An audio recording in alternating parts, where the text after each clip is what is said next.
Buenos días a todas y a todos. Quisiera comenzar pidiendo un poquito de luz aquí, si no veo nada, y si no veo, voy a decir más disparate de lo normal. Ahí está ya muy bien. Bueno, mil gracias por la cordialísima invitación, una vez más a venir a Bogotá, a encontrarme con los amigos y las amigas, los maestros y las maestras. Quiero comenzar agradeciendo, una vez más, como siempre, al maestro Heraclio Bonilla por todas y cada una de las iniciativas que él ha contado, ese Bonilla Team del que hablaban los medios, del cual me siento honradísimo y pertenecer. Una de las pocas cosas que en esta vida merece la pena es estar con el maestro Heraclio en todos y cada uno de sus aspectos. Y también esta mañana quisiera, yo sé que no es usual, pero bueno, yo soy tan inusual en todo, quisiera decirles que esta ponencia está dedicada a una persona en concreto, que es el maestro, compañero y amigo Manuel Chust. Porque sin él, seguramente, estaremos diciendo muchas más pamplinas de las que se han dicho sobre Cádiz.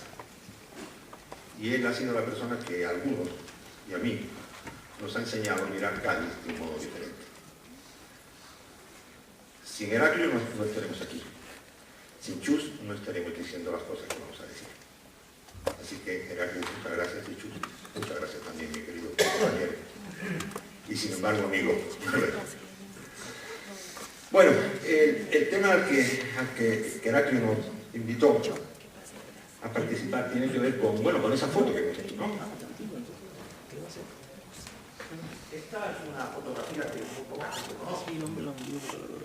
Yo le preguntaba a cualquiera de ustedes, ¿qué es esto? Claro, mira, un cuadro de Goya. Ahora sí te voy a pedir, ¿se puede oscurecer un poquito como para que no veamos algún detalle? Así está todo muy rápido. ¿Es posible o es?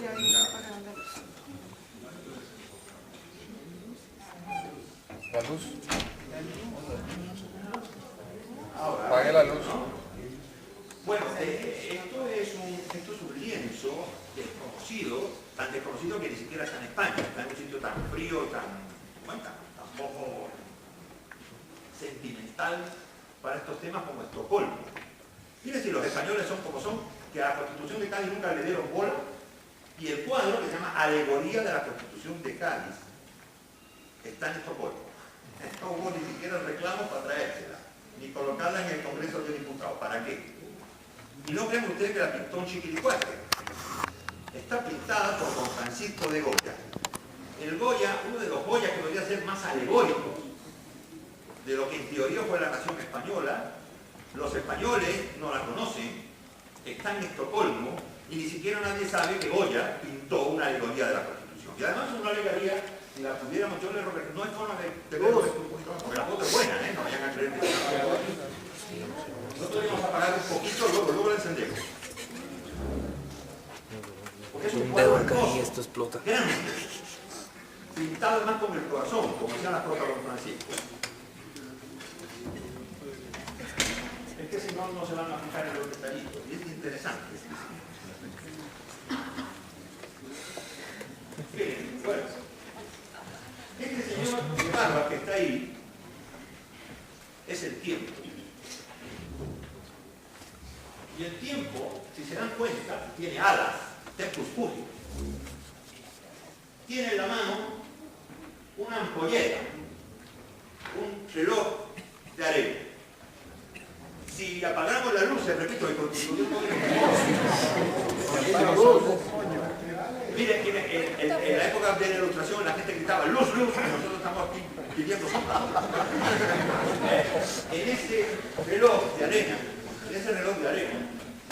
toda la arena, miren qué interesante, ¿no? Toda la arena está arriba, acá, debajo no hay nada. ¿Qué significa eso?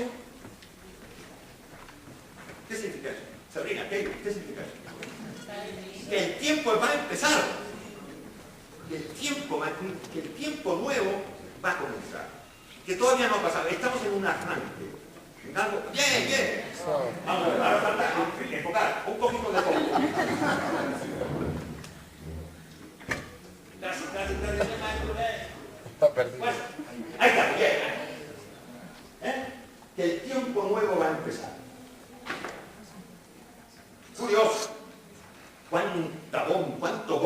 hecho con el maestro Goya por los fusilamientos del 3 de mayo. Eso sí, como he encontrado los franceses, ¿verdad? Los medios, no importa. Sale el atavismo nacionalista esta gente. Pero claro, una alegoría de Cádiz en Estocolmo está lejos, lo suficientemente lejos. Bien, un tiempo nuevo.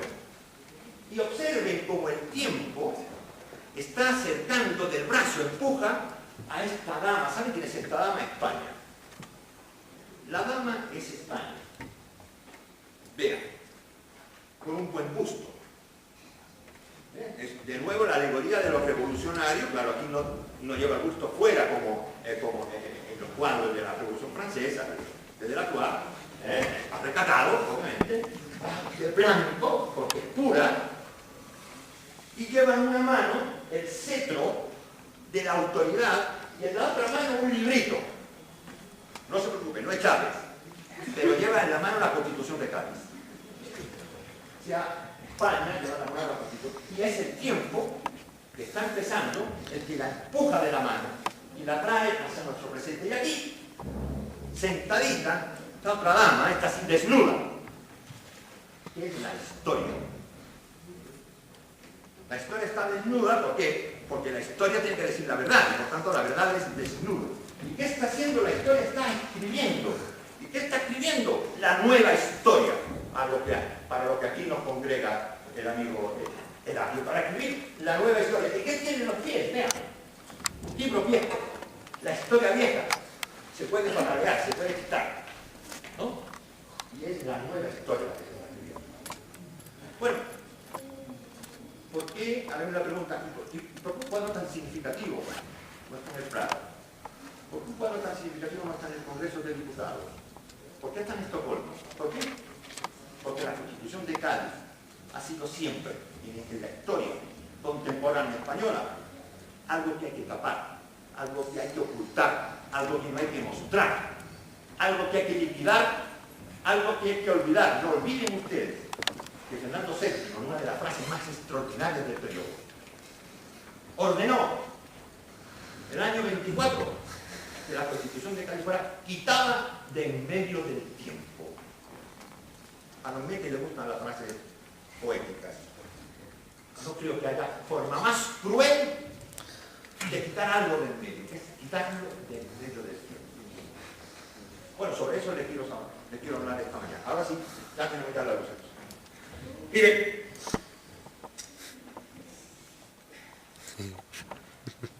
el tema que me ordenó el maestro Heraclio que desarrollara tiene que ver, obviamente, con el impacto de Cádiz en América.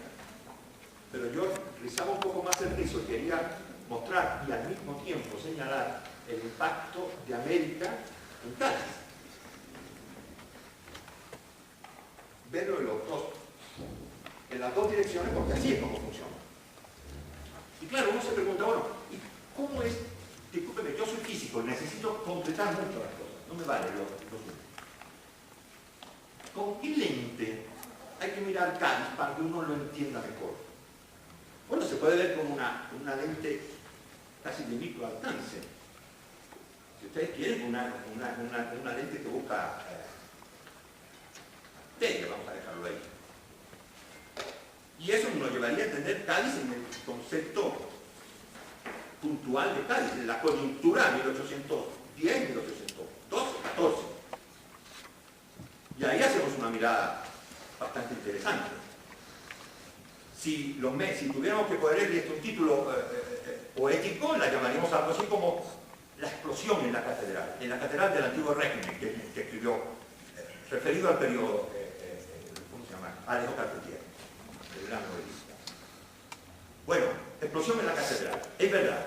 Y el profe Heraclio lo ha dicho hoy y otros lo han comentado, y lo oiremos muchas veces. Cádiz significa por lo menos el pistoletazo no lo mató, pero un pistoletazo severo, grave contra el antiguo régimen. Es verdad, hay antes y después de Cádiz con respecto al antiguo régimen, cierto. Y esa es una forma de ver, y es interesante. Hay otro modo, opción 2, que eso es en la ponencia que te di, eso es lo que se llama, que no está escrita, hay un hueco grande ahí, habrán visto, que se llama un ramillete de posibilidades. Estoy en ese hueco.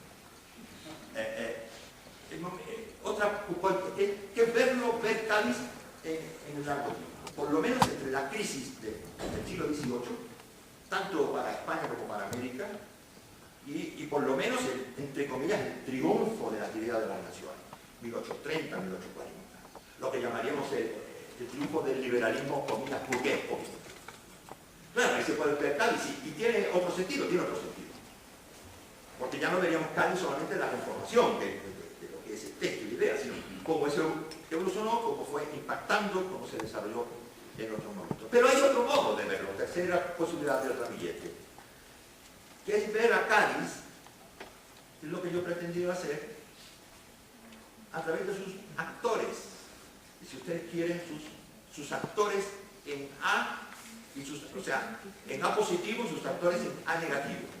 No solamente quién la construye, porque la construye, cómo se construye, sino, y esto me parece importantísimo, porque nunca lo entenderemos solo si lo miramos en lo positivo, si no lo vemos en lo negativo, quién la destruye, por qué la destruye y cómo la destruye, porque habrá que ver las dos cosas, puesto que sabemos que Cádiz es una historia de derrotas, Manuel, y de fracaso.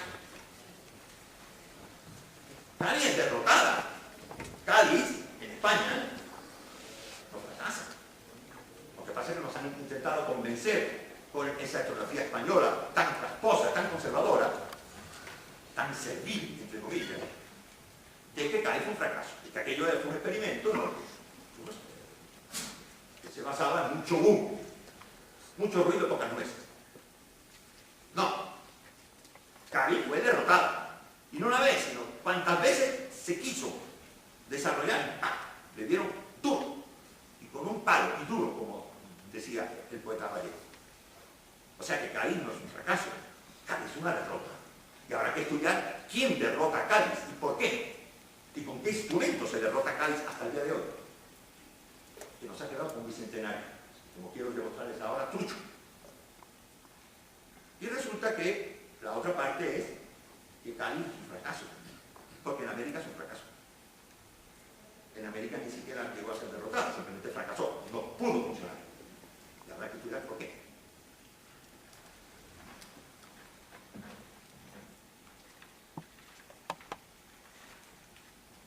En ese último bloque, en esa última posibilidad de ver los factores, si uno analiza, y es algo que yo les recomiendo a ustedes que hagan, porque es fácil, si uno puede entrar al diario de sesiones, está en el Congreso de Diputados de Madrid, entra en internet, está todo, hay que tener paciencia y tener horas nalga, como yo le digo a mis estudiantes, tengan horas nalga y van a leer muchísimo, a aprender un montón.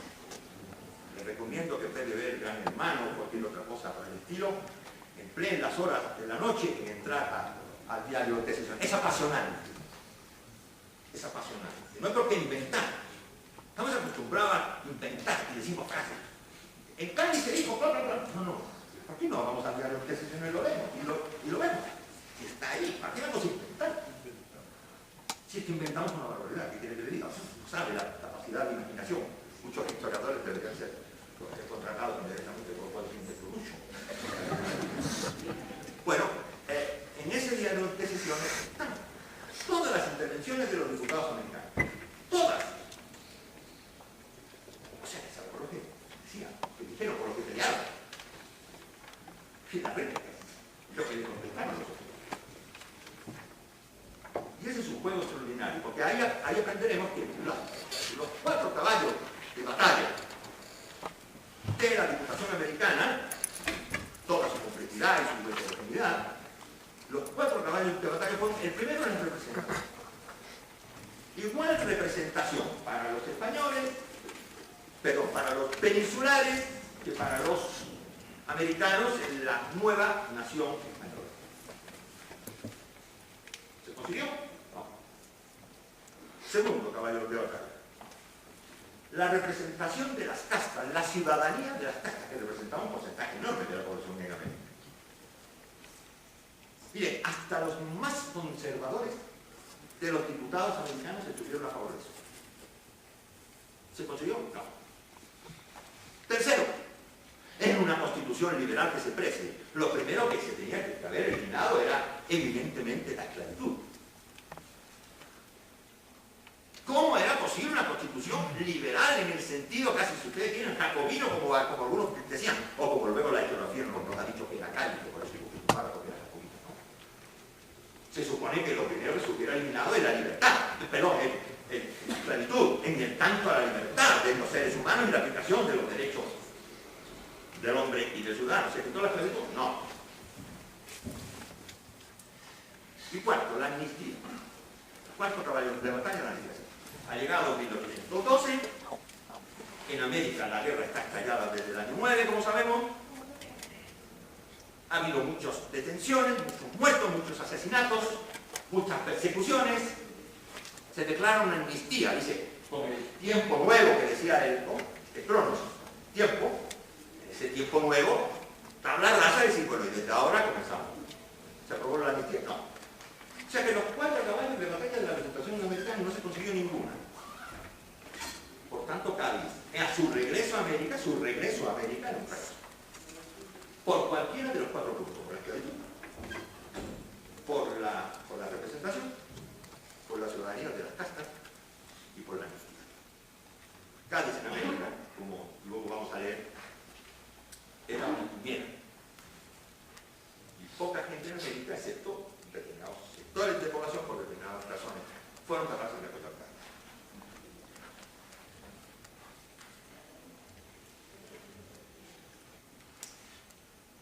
Cuando uno entra a este tema de Cádiz, otra cosa que le llama la atención, y Heraclio lo comentaba antes y también se comentó por otras personas que nos han precedido en la mesa, ¿cuántos de los trabajos sobre Cádiz, mirando la historiografía, se han dedicado a estudiar el texto?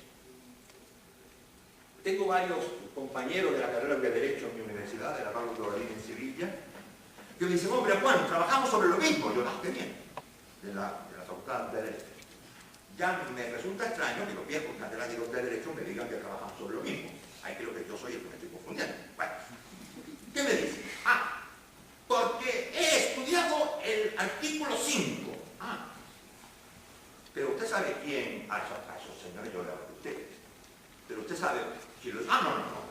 Porque el artículo 5, la frase tan, es decir, estudien el texto, completamente sacado de contexto, como si el texto tuviera vida propia, como si el texto tuviera un significado per se, como si el texto estuviera construyendo algo.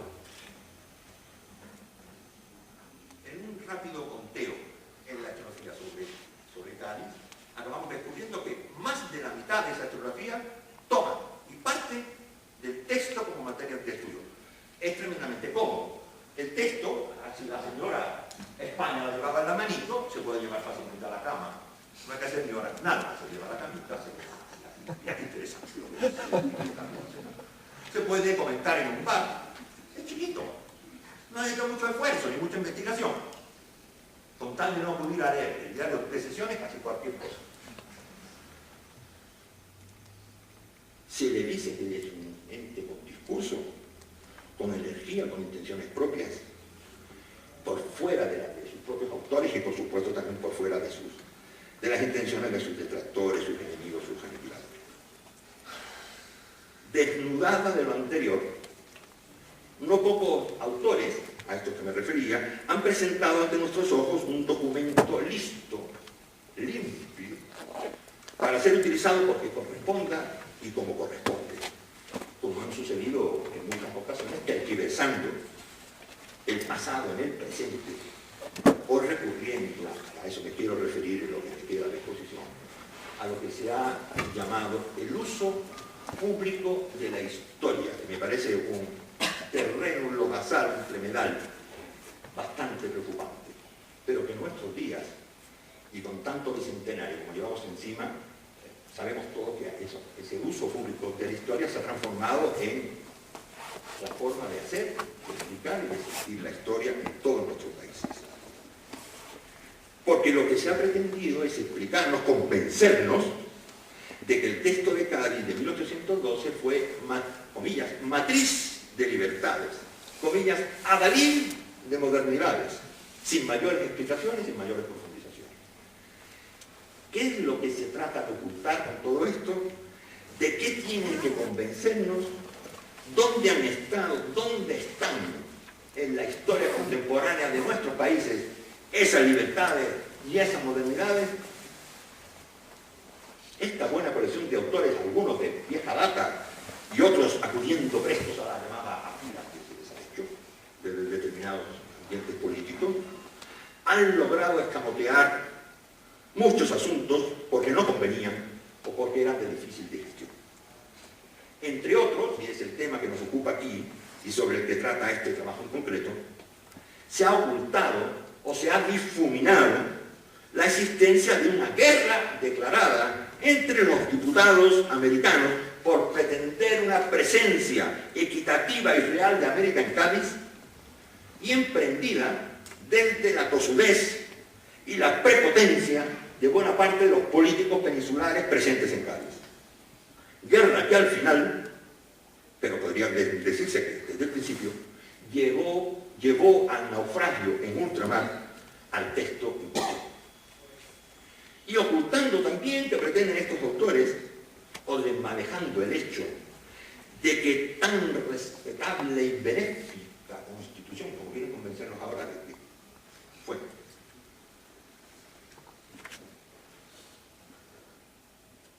apenas si se aplicó en España, porque enseguida fue derrotada en el sentido de destruirla, aniquilarla, desbaratarla, prohibirla, por los elementos más conservadores de la sociedad española.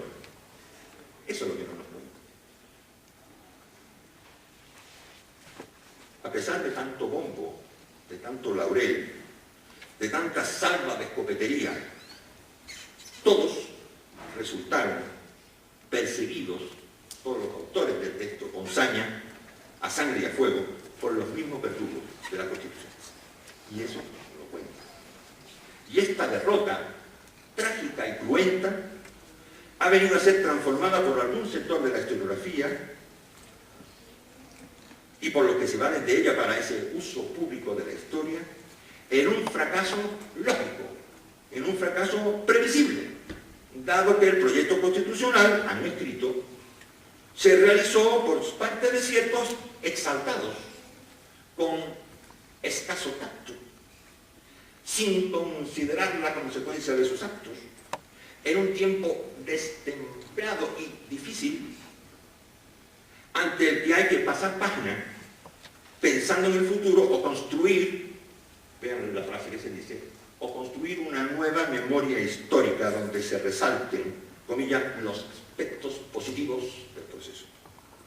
Seguramente para hacerlo olvidar, no es verdad, que el estudio a conciencia del pasado arroja mucha luz sobre el presente y que este es el que determina el futuro. Pero eso no se quiere mostrar, eso no se quiere decir.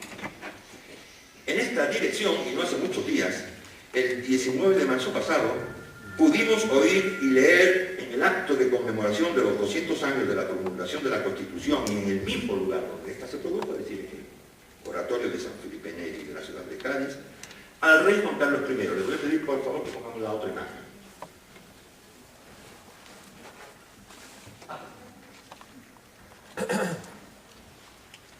Esto fue el 19 de marzo, hace apenas un mes. El rey Juan Carlos, ahora no lo oímos, pero yo le transcribo sus palabras, está citada de la prensa del día y de los textos emanados de la Casa Real, dice, se refirió al texto como, comillas, un referente esencial de la unidad, la soberanía y la libertad de nuestros compatriotas, un eslabón decisivo en el esfuerzo por la liberación de la patria y símbolo de una empresa colectiva que benefició a España, a Iberoamérica y también al resto de Europa, señalando con respecto a América que la Constitución, comillas, forma parte del espíritu de familia alimentado por siglos de historia compartida y valores comunes que no ha dejado de crecer entre nosotros. Vean que esa palabra la pronunció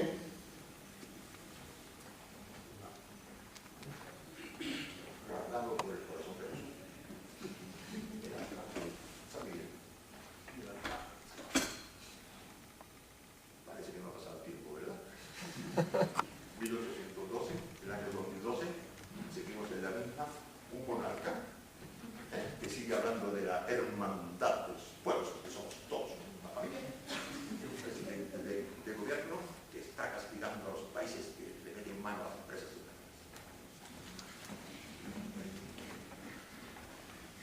También pudimos leer y oír, si pasamos la siguiente fotografía, por favor. Vean la Santísima Trinidad ahí.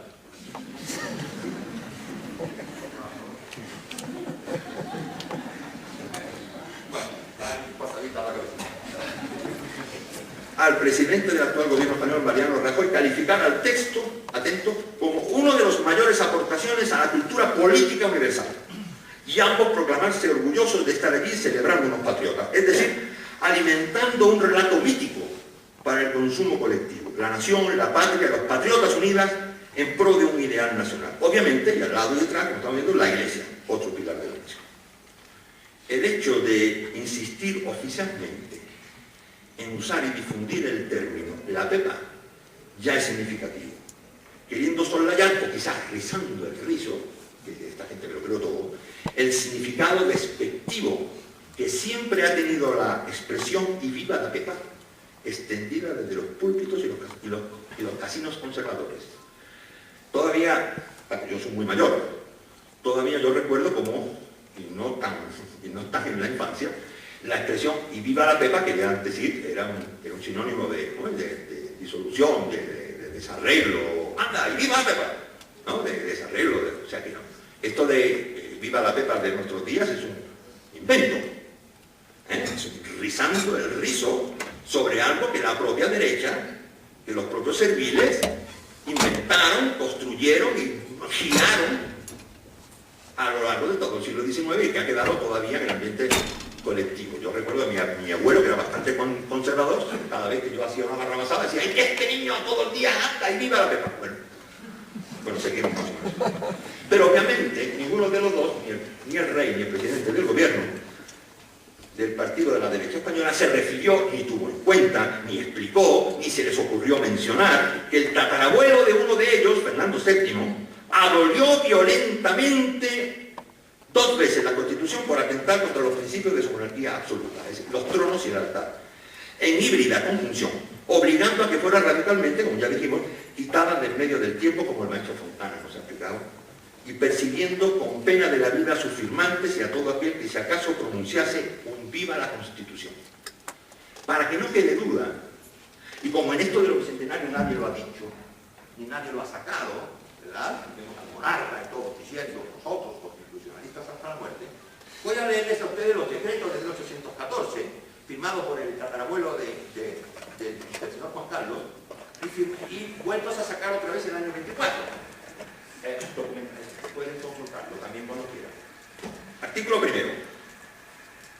Los que se declaren partidarios de la Constitución publicada en Cádiz son declaradas reos de lesa majestad y como tales sujetos a la pena de muerte. Artículo 2. Los que hayan escrito papeles o páginas dirigidos a aquellos fines son igualmente comprendidos de la misma pena. Artículo 8. Los que hubiesen dictado muera el rey son reos de alta traición y como tales sujetos a la pena de muerte. Artículo 11. Los que usen las voces alarmantes y subversivas de viva la Constitución, mueran los serviles, mueran los tiranos, viva la libertad, deben estar sujetos a la pena de muerte. Bueno, podría decir bien. Aquí desmiento a mi tatarabuelo. Lo desmentido no. Ya los decretos siguen estando ahí. Ojo, no vayan. Yo todavía recuerdo años estudiantiles en la dictadura de Franco, que uno no podía decir viva la Constitución. Todavía era delito. Y les puedo asegurar que no ha llovido tanto desde entonces. O sea que no entiendo a qué viene tanta alabanza a la Constitución. Podrían también contar exactamente la historia a la inglesa.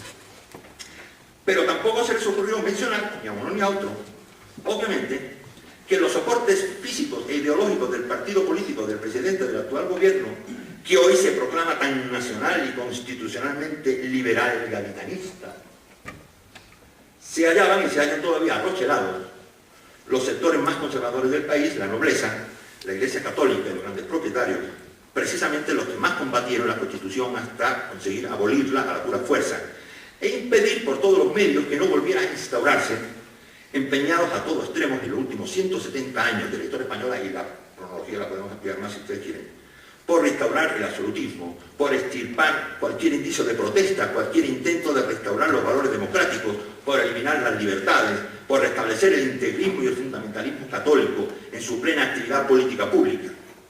Pertinaces, en resumen, en liquidar al liberalismo en todas sus manifestaciones, mandando fusilar, encarcelar o desterrando al exilio o al infierno, no solo a los autores del texto constitucional, sino a todos sus seguidores, inclusive los que lo siguieran privadamente, que para eso estaban los confesionarios. Hace unos días acaba de ser nombrado secretario de Cultura del gobierno de Rajoy. Secretario de Cultura no es un mal cargo, ni es poco importante, secretario de Estado de Cultura.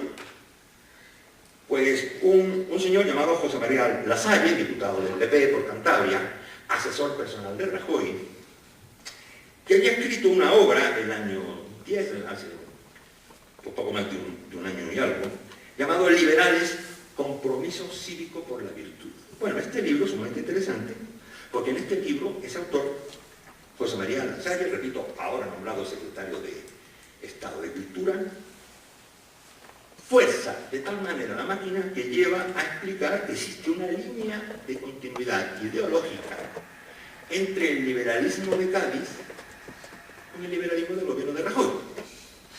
Y llega a decir textualmente, está el periódico, 23 de marzo del año, no sé qué, el liberalismo de Rajoy se inspira en la tradición de las Cortes de Cádiz. Es decir, nosotros hemos descafeinado completamente a Cádiz y ahora los mismos, que son los descendientes y herederos ideológicos de sus destructores, ahora sí que la toman como bandera, la descafeinizan, y como pueden ustedes ver ahí bajo el patrocinio del corazón de Jesús, nos lo ven a nosotros, diciendo que qué bueno fue Cádiz.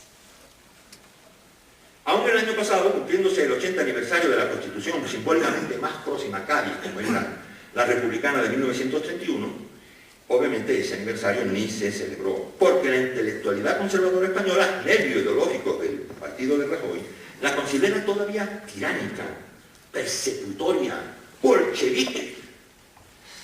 Y lo más impresionante de todo, causante, vean bien, causante de la guerra civil, puesto que para su derogación, dicen, fue necesario, entre comillas, un golpe de Estado, entre comillas, una intervención militar a la que los republicanos tan sangrientemente se resistieron, originando centenares de miles de muertos.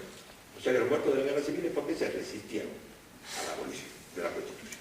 Pero claro, no debe extrañarnos ni el método ni la expresión, porque al fin y al cabo fue el mismo procedimiento y la misma justificación que los antecesores de estos intelectuales y políticos de la derecha de hoy usaron y argumentaron en 1814 y en 1823 para acabar con la Constitución gaditana y para mantener durante todo el siglo XIX y buena parte del siglo XX español un rosario de dictaduras militares y para afianzar el anticonstitucionalismo en el esqueleto de la política española, que como ustedes saben, perdura aún hasta nuestros días.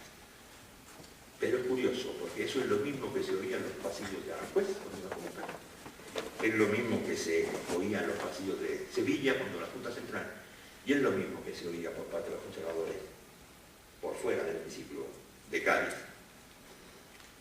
En el texto de Cádiz, evidentemente, podemos hallar el principio de soberanía nacional, el reconocimiento de los derechos ciudadanos, el fin de los privilegios estamentales y toda una nutrida batería de preceptos basales del liberalismo frente a la monarquía absoluta. Pero en estos días de celebración, en vez de subrayar y enaltecer estos valores, por tantos años y tan duramente reprimidos, lo que más ha destacado en los discursos oficiales del Bicentenario ha sido el tema de la unidad nacional, las razones patriotas, el espíritu de concordia o el valor de la exportación del modelo, especialmente, y lo digo, me duele, a América Latina, para la cual dicen Cádiz significó una oportunidad perdida.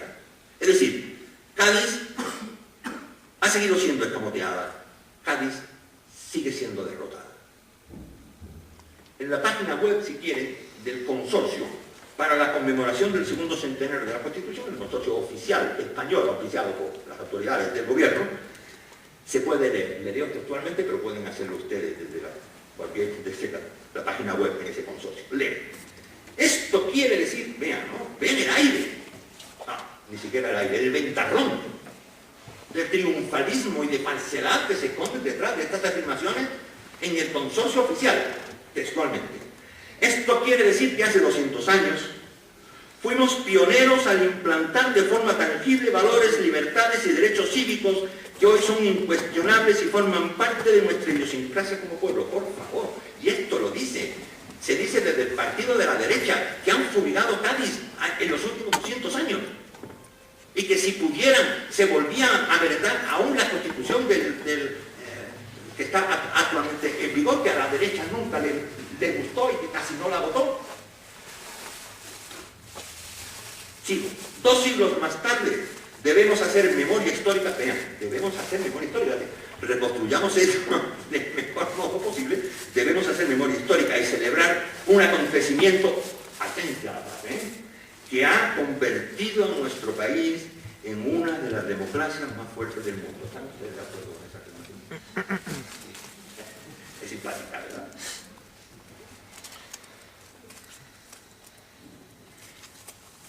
El presidente de ese ¿cómo se llama? De ese consorcio, otro secretario de Estado, esta vez de Relaciones con las Cortes, escribe, de nuevo, ahora se refiere al presente, bueno, de nuevo estamos en tiempos de cambio y debemos aplicar la inteligencia y el tesón de nuestros antepasados, los diputados oceanistas, porque fueron un ejemplo de que nunca hay que darlo todo por perdido. Hoy también, en momentos de dificultad, vean cómo se lo llevan, vean cómo se llevan a Cádiz al gobierno de Rajoy. Hoy también, en momentos de dificultad, el gobierno está demostrando que cuando los españoles reformamos, somos capaces de sacar cambios adelante y vencer las dificultades. Manuel Chus, no sabía yo que la Constitución de Cádiz era una reforma. ¿Qué te parece? Reformamos. Incluso se ha podido oír un cierto eco proveniente de ciertos sectores de la izquierda española de que Cádiz representa la lucha de todo el pueblo a lo largo de estos 200 años por sus libertades, con no poco bagaje romántico. Desde luego es entendible que la izquierda tenga ese comportamiento, es entendible que la izquierda reivindique Cádiz, claro que sí. Y es verdad que Cádiz significó la gran ocasión para derrotar al conservadurismo e implantar un modelo político basado en la igualdad, la justicia y la libertad, acorde con las doctrinas políticas emanadas de la Ilustración rusoniana y voltairiana. Una gran oportunidad casi alcanzada con la punta de los dedos para vencer y domesticar al despotismo monárquico, señorial y especial, basado en el modelo político desarrollado durante la modernidad. Es más, ¿cómo no que esa izquierda española se sienta identificada con un proceso, con algunos actores de Cádiz que estaban convencidos en 1810, 11 y 12 de que estaban protagonizando una revolución de la que luego mucho se llegó a escribir y desde luego bastante menos a diseñar. Recordemos, por ejemplo, que el conde de Toreno, que tampoco era un marxista, escribe su libro y se llama Historia del Levantamiento, Guerra y Revolución de España, así la denomina, la Revolución de España, y que mismo Carlos Marx. Poco después, en el año 54, se refiere a toda esta época, a la desintegración de la monarquía en 1808, como la primera revolución de España en el presente siglo, que se extendió de 1808 a 1814. Es decir, bueno, tiene argumento esa izquierda española para decir, hombre, Cádiz es nuestra. O nosotros de alguna manera emanamos de ese liberalismo de Cádiz. Pero claro, eso a veces se transforma en una especie de lamento del pudo ser y no fue, sin más, que contrasta con la necesidad de realizar una lectura más sosegada, y no por eso menos ideologizada, de la historia contemporánea española, como felizmente han hecho algunos autores fortificados tras sólidos estudios documentales, y quiero volver a citar aquí al profesor Chu y al profesor Fontana, porque ellos nos han enseñado el camino de cómo esto se puede hacer y cómo esto se puede trabajar sin rebajar, por supuesto, el análisis ideológico de este proceso. Una lectura que nos lleva a tener que admitir que Cádiz, si la miramos en perspectiva, fue la apuesta de unos pocos, tachados además por muchos, aún entre los liberales, y por buena parte de la población como radicales, como jacobinos, como exaltados, como gente peligrosa. Me estoy acordando ahora del trabajo fantástico de Philip Bloom sobre gente peligrosa, el radicalismo olvidado de la Ilustración Europea. Tiene una concomitancia fantástica con este tema. En Cádiz no participaron grandes masas de población, concientizadas y con ansias de pelear por la libertad. Esos análisis sosegados y calmos nos llevan a tener que admitir también que cuando Cádiz se redactó, y más aún cuando se aplicó, aunque fuese por muy poco tiempo, estos constitucionalistas liberales tuvieron que hacerlo transando finalmente con el conservadurismo más rancio, en un inestable juego de equilibrio. Por una parte, porque si no se transaba la Constitución no salía. Y segundo, porque en los propios liberales, como dice Lev en el discurso, aparece una especie de miedo a sus efectos, como un miedo a la revolución casi tan fuerte como el miedo a la reacción. Y aún a sabiendas que ya la propia elaboración del texto, y aquí el caso americano es un clarísimo ejemplo, se habían tenido, entre comillas, que dejar por el camino algunos de los principios basales del liberalismo. Por ejemplo, la ciudadanía para todos los habitantes de ambos hemisferios, sin distinción de razas, o el fin de la esclavitud, o la aplicación irrestricta de los preceptos constitucionales a ambos lados del océano, sin cortapisas ni dictámenes virreinales. Es decir, dejar fuera del articulado la aplicación cabal e integral de los derechos del hombre y del ciudadano, la igualdad real entre americanos y españoles, y se abrazaron en cambio buena parte de los preceptos monopolísticos, clericales y metropolitanos. Pero ni siquiera esas concesiones fueron suficientes. Acabaron con el texto en la primera ocasión. La reacción fue muy poderosa. Y no solamente en esa vez, sino tantas otras veces como el liberalismo, aún el más moderado, intentó resucitar. La guerra por las libertades resultó así perdida tras esta derrota por los liberales. Y la derrota de la Constitución en España certificada. Por tanto, y en América, como reflejo y como consecuencia, el fracaso gaditano vino asegurado y en coche. Es decir, termino, Cádiz representa para las y los historiadores de nuestros días una muy interesante oportunidad. Oportunidad de analizar las razones de esta derrota y de este fracaso. Derrota en España, efectivamente. Después de 1814 y más aún después de 1823, Cádiz fue un imposible, porque imposible fue el desarrollo de un liberalismo de corte ilustrado debido al acoso político y a la represión constante, permanente, a que éste fue sometido por parte del conservadurismo monárquico, nobiliario y eclesial. Un liberalismo acusado continuamente de radical, cuando no de jacobino, de antieclesiástico y de antipatriota, y por tanto aplastado desde el púlpito a las comisarías, los tribunales y a veces los pelotones sumarísimos. Por más soft y moderado que acabara mostrándose y comportándose, el liberalismo inicial español fue perdiendo el apoyo de la burguesía, si alguna vez lo tuvo, a pesar de que era obviamente su marco normal de desarrollo. Burguesías cada vez más temerosas de todo lo que significara el cambio, ni quiere se entiende de algo que oliera a revolución.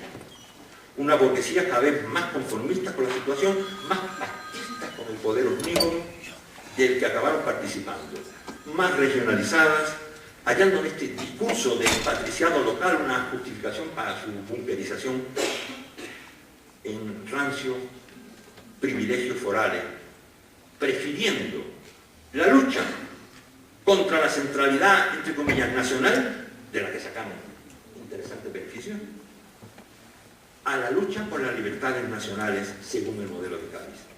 Por tanto, el liberalismo resultante acabó siendo inclusive antigaditano, acomodatista y pactista, transitando hacia una derecha, quizás, si ustedes quieren, más civilizada que la tramontana, de los dos hermanos, de Fernando y de Carlos, y sus acérrimos seguidores, pero derecha al fin y al cabo. Y también, y a la vez que fue derrotada en España, Cádiz fracasó fracasó en América porque el liberalismo español que la produjo, que la determinó y que la mediatizó, aún el más radical, no llegó a entender el discurso liberal americano, ni aceptar el hecho diferencial ultramarino, siendo como era tan legítimo como cualquier otro, ni admitir la realidad incontestable de que la parte americana de esa monarquía y de esa pretendida, entre comillas, nación española, era mucho mayor, más rica, más joven, y estaba dotada de más recursos en todos los órdenes que la parte peninsular. Por lo que la cabeza de esta monarquía y los artefactos jurídicos de esta proyectada, entre comillas, nación española, debían radicarse y construirse en América, y desde América mayoritariamente, y no mantener, por más dulce, por más suave que se procurara, una relación de sumisión de los territorios americanos frente a un poder metropolitano que solamente con la fuerza parecía ser capaz de sustentarse. Y fracasó también porque en ese extraño juego de equilibrio que intentó realizar el liberalismo español respecto de América entre la fuerza de la razón y la razón de la fuerza, ese mismo liberalismo, buscando el beneplácito y la ayuda de sus contrarios conservadores españoles, envió, no lo olvidemos, los haces de la guerra al continente americano, dirigidos contra todo aquel que se le oponía. De modo que para ganar esta guerra, el propio liberalismo dejó intactos en la América colonial los mecanismos del antiguo régimen. No los tocó, porque pensó que lo necesitaba para mantenerse, aún como fórmula liberal. Bueno, erró, como sabemos, de todas, porque el antiguo régimen estaba caído, sí, y estaba siendo sustituido muy rápidamente por un puñado de caudillos políticos militares que tomaron la autoridad para sí, actos de poder, diciendo actuar en nombre de un rey tan lejano como quimérico, apoyado por los sectores más conservadores de los patriciados locales, procurando perpetuar sus viejos privilegios. ¿Cuántos nombres les ponemos? ¿Le ponemos a quién? ¿Hablamos de Sámano? ¿Hablamos de quién? ¿Hablamos de Morillo? ¿Hablamos de quién? ¿Hablamos de Abascal? ¿Hablamos de quién? ¿Hablamos de los Goyeneche, de los Tristán, etcétera, etcétera, etcétera?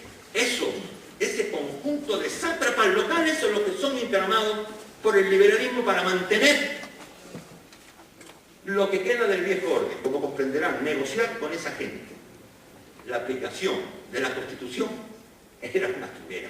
Esa gente jamás iban a aplicar la Constitución. Así que observen de qué naturaleza y de qué tamaño fue el error cometido en ese momento. Pudo hacerlo otra vez en 1820, pero ya no tenían nada que hacer. Su credibilidad era ninguna. Hay un texto del capitán insurgente Ignacio Rayón, después de 1814, que no les leo aquí, pero se extraordinario, que dice, cuando han llegado a América la noticia de que don Fernando VII ha abolido la Constitución.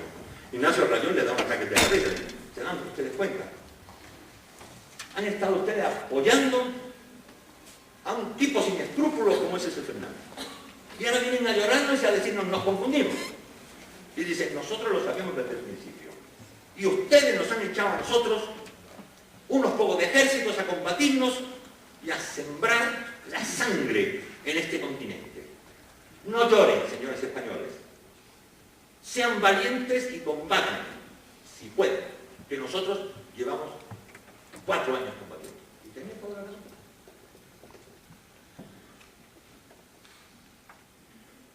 Cádiz fracasó en América porque los liberales españoles no conocían con la suficiente profundidad como para poderlas atender, ni siquiera aceptar, ni la realidad americana, ni la importancia que ésta podría tener en una redefinición de lo español. Entre otras cosas, porque ese asunto les asustaba. Y tanto les asustó que dejaron que el problema se pudriera en su propio jugo. Resumiendo, queda para el oficio del historiador abandonar ese cierto aire romántico, sin más, sobre Cádiz. Y se trata de recuperar para la sociedad contemporánea, la española y la latinoamericana, los valores que en su momento el texto constitucional poseyó. Se debe comenzar no tanto a defender públicamente a Cádiz en un tono laudatorio, genérico y light, incluso forzando bastante la máquina del tiempo, como se ha hecho, como ya hemos visto, por una buena parte de la intelectualidad conservadora española, sino mostrar como también han hecho otros, aunque los menos, y aquí hay algunos de ellos, lo que Cádiz significó en cuanto a ruptura o quiebra del antiguo régimen en España, sin esconder sus agujeros, sus quiebras, especialmente con respecto a América. Una cuestión que aún en nuestro día, 200 años después, no parece ni mucho menos resuelta y aún causa desconcierto, cuando no pérdida de rumbo, a una parte de la izquierda española. Me gustaría que ustedes hubieran podido leer la reacción de la izquierda española, por ejemplo, a los procesos de nacionalización de empresas, entre comillas, españolas en América Latina en los últimos días. Pero, perdón, se siguen sin enterar. Y quedan también para el oficio del historiador sacar a la luz, mostrar, sin parabrisas ni lentes de sol polarizada, a los que acabaron con el texto de Cádiz, porque en ellos hallaremos las razones de tanto trágico desencuentro contemporáneo.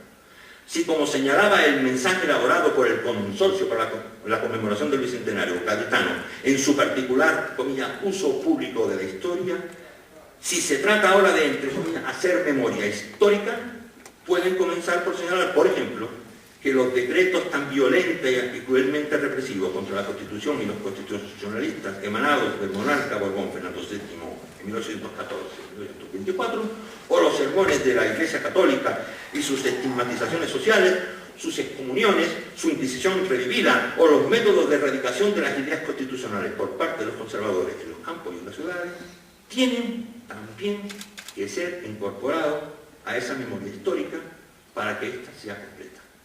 Cádiz, desde luego, merece que lo sigamos estudiando, pero que lo hagamos con ojos distintos y, desde luego, incorporando todo lo que hay que incorporar. Muchas gracias.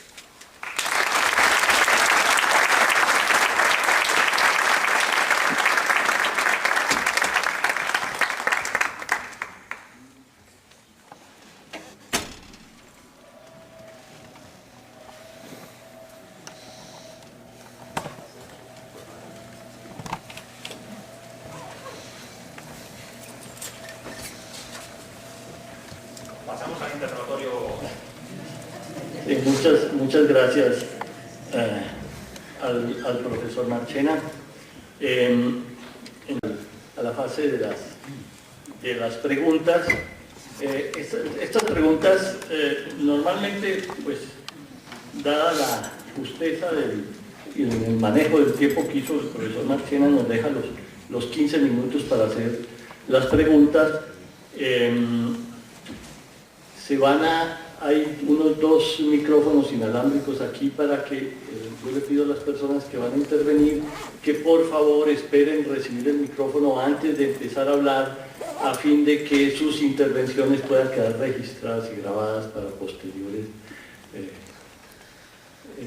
posiblemente una edición, que se va a hacer algún trabajo en ese sentido, y para tener un registro completo del seminario.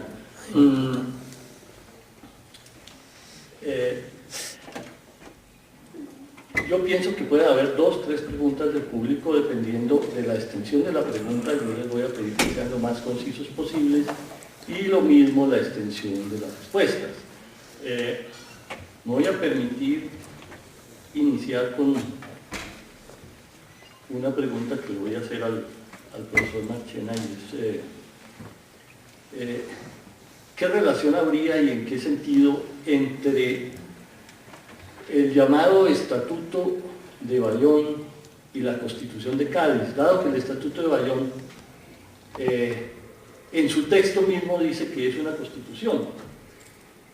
Pues entendemos por qué los españoles no la consideran una constitución, en el sentido de que pues, ahí está la mano clara de Napoleón en esa constitución, pero quisiera saber si hay alguna relación, en qué sentido, entre esos 2 documentos. Bueno, muchas gracias. Yo ese tema lo he aprendido del doctor Chus, así que voy a simplemente repetir sus palabras y todas las correcciones irán de su mano. Evidentemente, sin Bayona es muy probable que no hubiera habido Cádiz. Y sin Bayona es muy probable que bueno, seguro, eso lo sabemos por documentos internos, esa convocatoria que hace la Junta Central de los Americanos, sin Bayona no se hubiera producido. Lo que estaba claro es que Bayona representa un intento bastante interesante de comenzar a constituir esa famosa nación. Piensen ustedes que detrás de la palabra constitución, claro, nos hemos acostumbrado a decir tantas veces constitución, para Cádiz, que no nos damos cuenta que constitución eso no significa que el profe y yo nos sentamos aquí y nos constituimos. ¿En qué? En lo que nos ponemos de acuerdo. Nos podemos constituir en un club de golf, nos podemos constituir, no sé, en una peña de jugar al naipes, o nos podemos constituir en qué. Nos constituimos nosotros. Bayona por una cosa así, y Cádiz, ¿por qué no? Es otra cosa así también. No tenemos que construir grandes monumentos, cosas que son mucho más sencillas, seguramente más elementales. Eso es una constitución. Oye, los catedráticos del derecho constitucional, obviamente me fusilan, estoy presto a ello. Pero en realidad es eso, es la confección de un estatuto, de un reglamento para hacer cualquier cosa, puede constituir, repito, una nación. Entonces, claro, Bayona hace lo mismo y se llama Constitución. ¿Por qué nunca se la llamamos Constitución?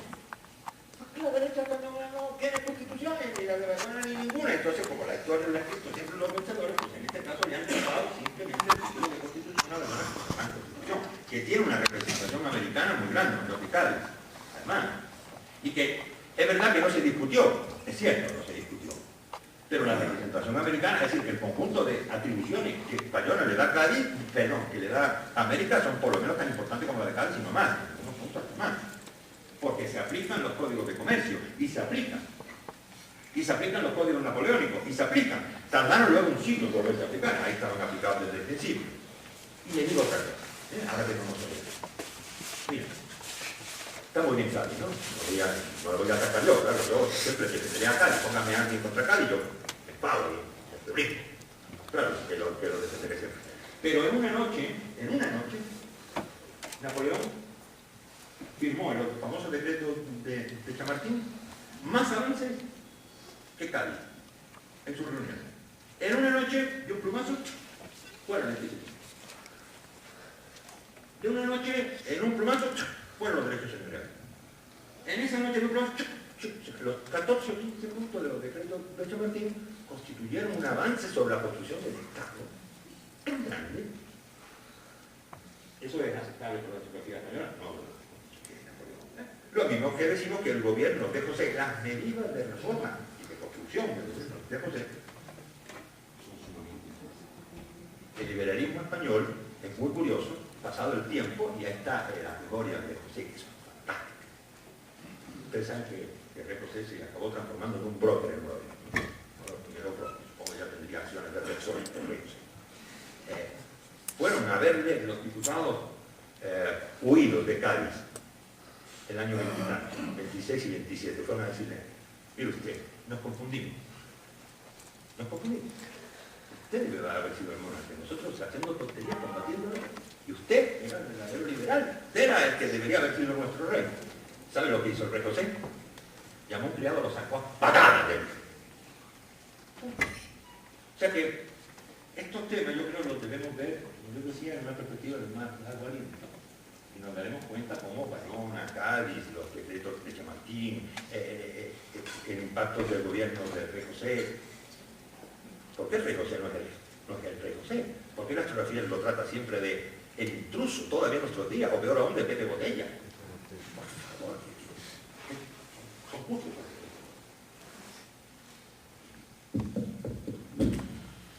Bueno, gracias al profesor Marchena.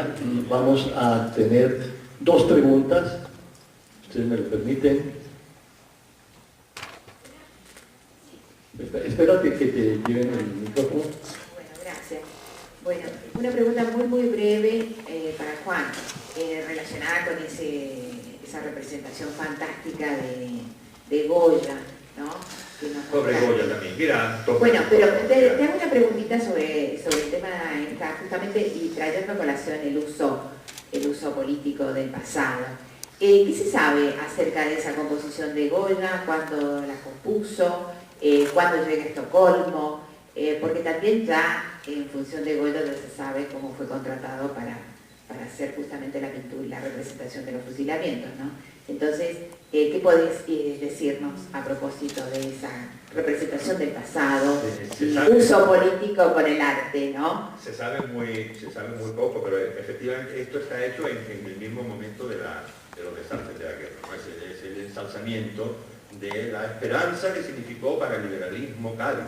No sé, no quiero hablar de esos temas porque está aquí Manuel Chur, que es el que sabe de verdad. Pero yo hay momentos que me emociono, y sé que a él le pasa también, que nos emocionamos cuando leemos los discursos de estos liberales entre comillas, exaltados. Exaltado a esta gente, ¿no? Bueno, estos liberales de verdad que se creyeron que lo habían conseguido, de verdad que se creyeron que el liberalismo triunfaba, de verdad que se creyeron que estaban haciendo la gran revolución, de verdad que se lo creyeron. Y Goya es un tipo que se lo cree, por eso lo pinta así. Y por eso, ¿ves? La historia, ¿no?, pisotea o araña la historia vieja, no sirve, esto se está haciendo de nuevo. Y duró muy poco, duró mucho. Y por eso ahora, yo diría, y voy a usar una palabra suave, como mínimo es bastante mezquino, ¿no?, aprovecharse de la memoria de esa gente y ser usada para lo que lo están usando ahora, ¿no?, para volver a hablar de qué es la nación española, porque hay que dar vista, ¿no?, pero no se cuentan los 2 siglos de represión de esa constitución, la ruptura del sueño de esos liberales que sí se lo creyeron. Y debo decir aquí que entre esos liberales también había algunos americanos, que estaba Mejía y esa gente se lo creyó, esa gente peleó con una nobleza extraordinaria porque se creyeron de verdad que se podía derrotar al antiguo rey. No se dieron cuenta de que el enemigo siempre hay que medirlo, siempre es más poderoso de lo que se cree, y en este caso era hasta el día de hoy, ya lo que Segunda y última pregunta. Dijiste que ibas a hablar sobre qué le hizo a Cádiz a América y qué le hizo a América a Cádiz. Pienso que hay un quinto caballo ahí de batalla, que es el comercio. Los diputados americanos también fueron a pelear por la libertad de comercio. ¿Qué le hizo a América a Cádiz en ese caballo? Yo tengo una percepción muy particular sobre eso. Y me inventé una cosa que quizás no tenga mucho éxito en cualquier concurrencia, pero me la tienen ustedes que desmontar. En realidad no están peleando el libre comercio, Sabrina. Están peleando el monopolio del libre comercio, que es completamente distinto. Guayaquil no quiere el libre comercio. Guayaquil quiere el libre comercio en su zona del Pacífico. Es decir, el monopolio del libre comercio. Cartagena quiere el libre comercio, pero no quiere que Santa Marta lo tenga. Caracas y La Guaira lo quiere y no quiere que Maracaibo lo tenga, y Maracaibo sí lo quiere que lo tenga. Que es lo mismo que le pasa a Montevideo y a Buenos Aires, lo mismo que le pasa a Santiago de Chile con Lima, es lo mismo que quiere el monopolio de Lima, el consulado, etc. Es decir, no están peleando por el libre comercio como valor universal, están peleando por los monopolios del libre comercio. Si te das cuenta y lo miras, a partir de 1809, los conflictos en América estallan entre grupos de defensores del monopolio del libre comercio contra grupos de defensores opuestos del monopolio del libre comercio, que normalmente es el vecino. Por eso no quise meterlo aquí, porque claro, libertad de comercio en general es mucho y es nada al mismo tiempo. La realidad nos muestra que la batalla, la pelea, venía en los modos. ¿Tú crees de verdad que los cartageneros iban a pedir, en serio, cuando uno lee a Pombo, y dice, el libre comercio, pero la mercancía entra por Cartagena, atentos. Y el contrabando entra por Cartagena, vayamos ahora a contrabandear por otro sitio, por Cartagena. Por eso no lo mencioné, porque es creo que merece un hervor. Una última pregunta, si alguno de ustedes.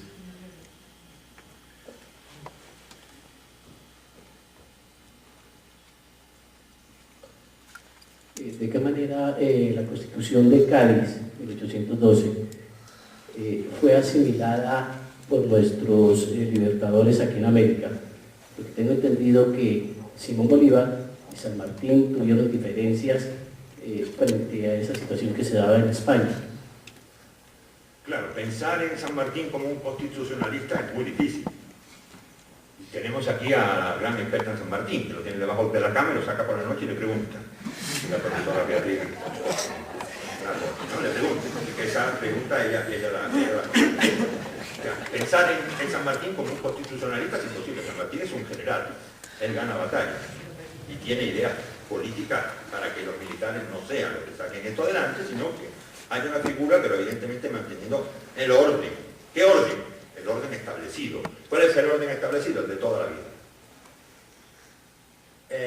Y con respecto a Bolívar, bueno, él es fabricantes de constituciones interesantes, ¿no?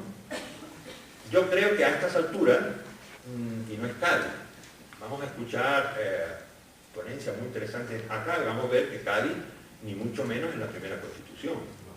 Antes de Cádiz, y solamente en América, creo que hay 8 constituciones, no es cierto justo, como 8 por lo menos, ¿no? Hay 4 o 5 hay 4 en Venezuela y hay 4 en Colombia. Les recuerdo a ustedes que la constitución que es Socorro, la de Tunja, la de Cundinamarca, esas son anteriores a Cádiz y están aquí, ¿no? Así que no tuvieron por qué ser Cádiz. Este es el movimiento constitucionalista, como yo le comentaba al profesor, vamos a constituirnos en algo, ¿no? Entonces, claro, ¿constituirnos en qué? ¿Y constituirnos para qué? Es muy gracioso porque primero nos constituimos en nación. Ese es el modelo norteamericano, es el modelo francés. Es el modelo norteamericano, es el primero. Nos constituimos en. El modelo francés, nos constituimos en una nación. Luego vienen los modelos haitianos. ¿Por qué no metemos a los pobres modelos haitianos, que son interesantísimos? Son muy putrones, si ustedes quieren, son muy corronchos, pero ahí están. Modelos haitianos. Y funcionan a la escala haitiana, claro. A que no lo conocen, a que no lo han leído, pues por favor, entren en Wikipedia. Tampoco esto es tan complicado. Lean constitución ahí y le van a salir. Hay una en la que son 7 señores. Se juntan y hacen una constitución, bueno, y está bien. ¿En qué se constituyen? Es una cosa rarísima. Ellos mismos ni siquiera lo sabían, pero bueno, están constituidos. Entonces, sí, es el gran momento de constituirse en algo. ¿Por qué cambian las constituciones tanto en América Latina? Porque nos constituimos en cosas distintas. Porque hoy decidimos constituirnos en otra cosa, ¿y por qué no? No le demos tanta cancha a los catedráticos de Derecho Constitucional, que creen que la primera constitución es la que hicieron Adán y Eva. Los ciudadanos y las ciudadanas libres, responsables, en sociedades democráticas, tienen el derecho de constituirse en lo que quieran, las veces que le dé la gana, siempre que mayoritariamente así lo quieran. Punto y final. ¿Por qué eso de, a ver, vamos a tocar la constitución? Se toca, punto, chao, si somos otros. ¿Por qué tenemos nosotros que constituirnos por los mismos valores que se constituyeron nuestros abuelos? Somos diferentes. Nos queremos constituir en otras cosas también. Yo creo que aquí ese es un debate sumamente interesante sobre la sacralización de las constituciones, como se ha sacralizado Cádiz, como se han sacralizado muchas otras. Vean ustedes cuántas reformas han tenido las constituciones en Europa. No pasa nada. En Francia estamos en la Quinta República, ¿no es cierto? Quinta República, muy bien. ¿Qué? ¿Alguien va a dudar del sentido democrático o del profundo espíritu de ciudadanía de Francia? No, hoy está en la Quinta República, muy bien. O sea que no creo que tengamos que hacer ese caballo de batalla, ver qué tienen de constitucionalistas unos y otros, todos tuvieron, porque había que constituirse en algo diferente, a partir de que no se querían constituir como nación española, en los términos en que eso funcionó y dejó de funcionar, como vemos tantas veces, y tampoco se querían constituir, y eso tiene que ver con lo que hablamos antes con Sabrina, ¿no? Con ese monopolio del libre comercio. A ver si nos vamos a constituir, hagamos una cosa y el vecino no nos va a dejar que contrabandeemos, nos va a poner una aduana, ¿cómo va a hacer eso? ¿No? ¿Cómo nos vamos a constituir en una cosa? Dicen los cartageneros. ¿Cómo nos vamos a constituir en lo que quieran en Bogotá? Casi estoy leyendo el Universal de hoy, ¿no es cierto? ¿Cómo nos vamos a constituir, dicen en otro sitio? O en Guayaquil. ¿Cómo los guayaquileños se van a constituir en lo que quieran los quiteños? No puede ser. Todavía estamos casi en esa batalla. Entonces no creo que haya que darle mucha importancia a eso, pero sí analizar quiénes son los gestores, quiénes son los actores que están moviendo políticamente y que usan la Constitución como un mecanismo político más, como llegaron a usar otros mundos, ¿no? Y ahí me parece que encontramos una historia tremendamente interesante, una historia política, a pesar de lo denostado que fue la historia política hasta hace unos años. El que hacía historia política, ese parecía, debía ser despeñado y entregado a los cerdos para que se lo tomen. No, la historia política es apasionante cuando uno la hace con todo el rigor de la historia, cuando tiene todos sus puntos de relación con la historia económica y con la historia social, no con la historia política. Bueno, no me acuerdo más que el profesor ha mirado ya 5 veces el reloj. Le agradezco mucho, profesor. Vamos a dar paso a la segunda conferencia. Sí, yo le pido el favor al profesor Ignacio Castrán que nos acompañe y le agradecemos una vez más al profesor Juan Marchena.